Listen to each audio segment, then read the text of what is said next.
In this session, we will talk about the importance of nodes and supernodes to every pioneer, and what are some examples of additional roles nodes can play on Pi network. Not only is Pi node the cornerstone of the Pi blockchain, but also it contributes to the ecosystem building and economic applications of Pi. For example, in addition to securing the ledger, supernodes can also technically support applications of decentralized finance, which is also known as DeFi. These applications are such as tokenization of real-world assets and tokenization of real estate. But today, we're going to discuss a little bit more on why the node software is important even in non-blockchain sense, and how Pi nodes and blockchain matter to pioneers who neither serve as supernodes nor as nodes. The original vision of the Pi node software was never just limited to operating and supporting the blockchain. Of course, the blockchain, as it secures the ledger of transactions, it is certainly the core and base layer of the decentralization of Pi network.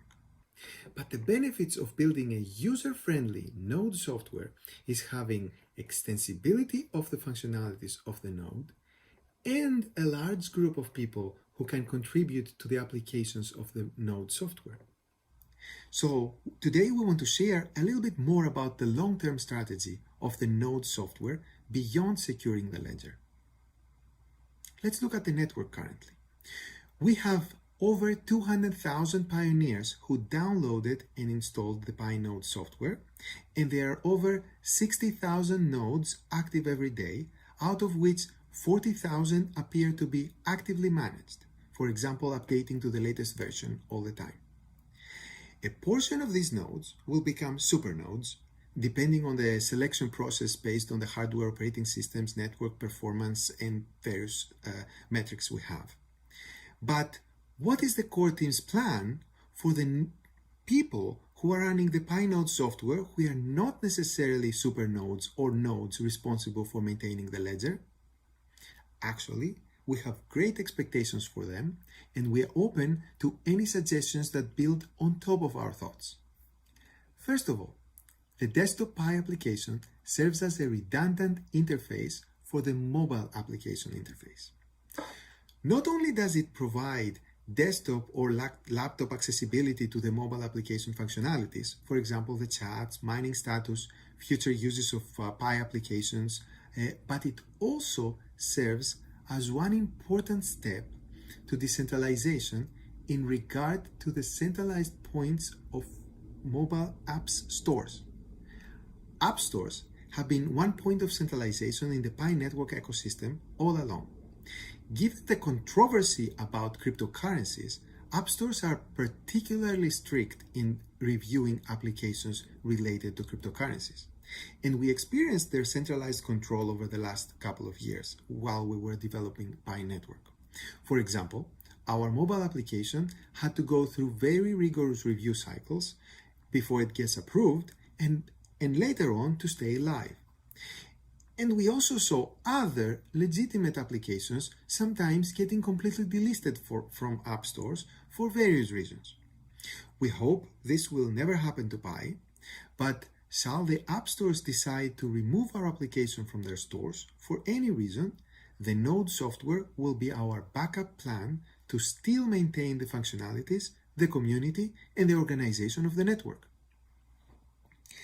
By having our node software that contains the Pi application component, we de-risk the possibility of any potential failure in centralized app stores.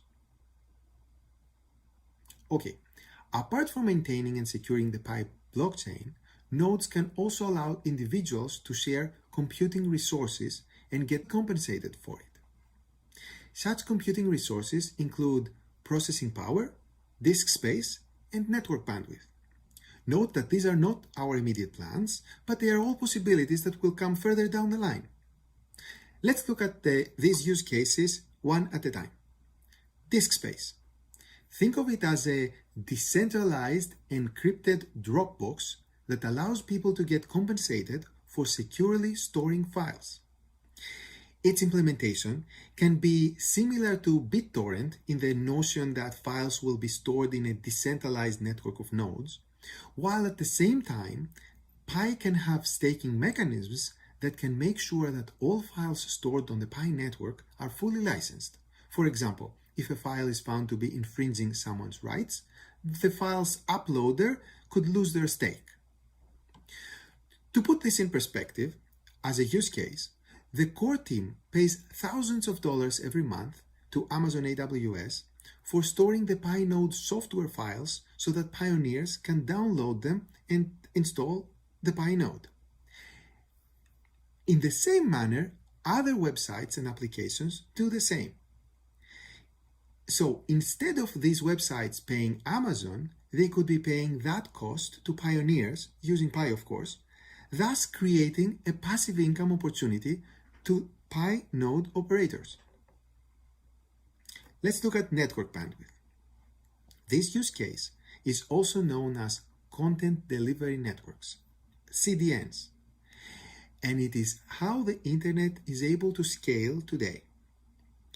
For example, the Pi application, like any other app or website on the internet, contains both graphics, images, videos, and media, and it needs to ask the server individualized questions. For example, what is my Pi balance right now?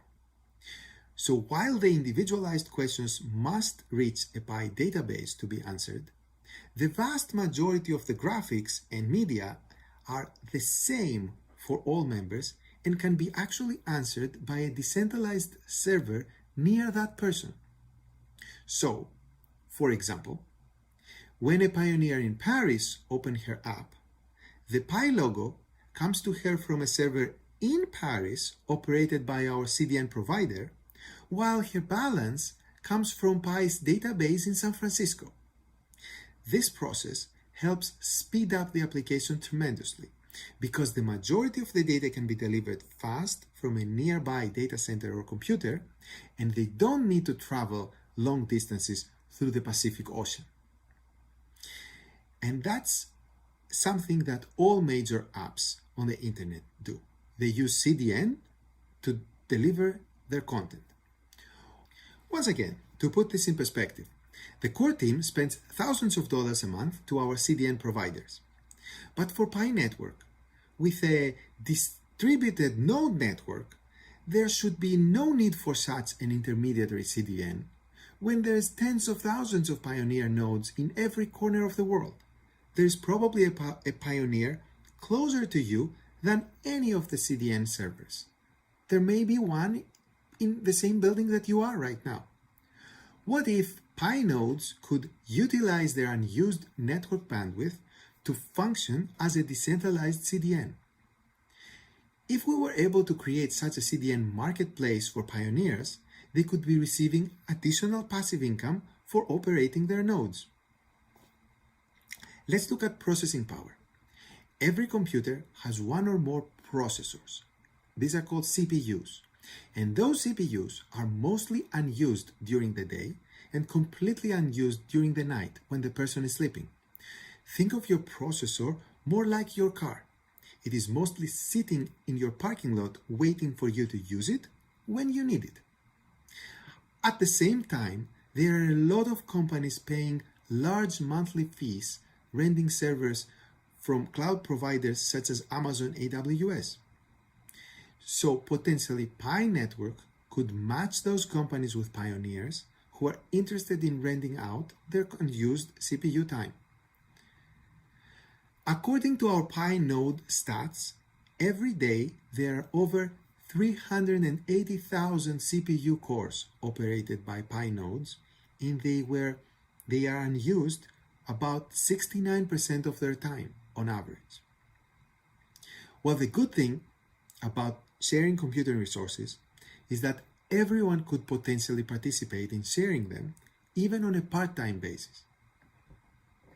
Moreover, due to the way we structured the Pi node software technically, these functionalities can be implemented as Docker containers on top of our node software, and therefore the development of such modules doesn't necessarily have to come from the core team. Okay, take these ideas I presented today as food for thought. Add your own creative ideas to it, and come build the future together.